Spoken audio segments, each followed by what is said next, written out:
বিশ্বকাপের বাণিজ্যিক স্বত্ব বিক্রির প্রস্তাব নিয়ে চাপে আছেন ফিফা সভাপতি জিয়ান্নি ইনফান্তিনো। ক্ষমা চাইলেও উয়েফাসহ একাধিক কনফেডারেশন তার বিপক্ষে রুখে দাঁড়িয়েছে। এই পরিস্থিতিতে তার পাশে দাঁড়িয়েছে মেক্সিকো ও আর্জেন্টিনার ফুটবল সংস্থা। সদ্য শেষ হওয়া বিশ্বকাপের সহ-আয়োজক মেক্সিকান ফুটবল ফেডারেশন এফএমএফ নিজেদের আঞ্চলিক সংস্থা কনকাকাফের সঙ্গে ভিন্নমত প্রকাশ করেছে। কনকাকাফ ইনফান্তিনোর নেতৃত্ব নিয়ে পুনর্মূল্যায়নের ডাক দিয়েছিল। এফএমএফ বিবৃতিতে বলে, প্রাতিষ্ঠানিক কাঠামোর বাইরে কোনো প্রক্রিয়া এফএমএফ স্বীকৃতি দেবে না। ২১১টি সদস্য সংস্থার স্বার্থে ফুটবলের উন্নয়ন অব্যাহত রাখার আহ্বানে আমরা সভাপতি ইনফান্তিনোর সঙ্গে একমত। আর্জেন্টিনার ফুটবল সংস্থা এফএ এক চিঠিতে ফিফার গত ১০ বছরের কাজের প্রশংসা করেছে। তারা বলে, ভুল হলেও ইনফান্তিনোর নেতৃত্বেই এগিয়ে যাওয়া উচিত।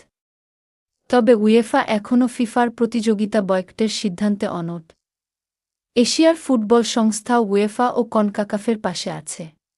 বৃহস্পতিবার উয়েফা এক বিবৃতিতে জানিয়েছে, তাদের ৫৫টি সদস্য সংস্থা ফিফার সব টুর্নামেন্ট বয়কটের সিদ্ধান্তে অটল রয়েছে।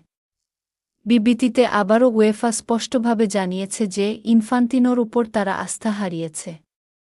এই অবস্থান অপরিবর্তিত থাকবে।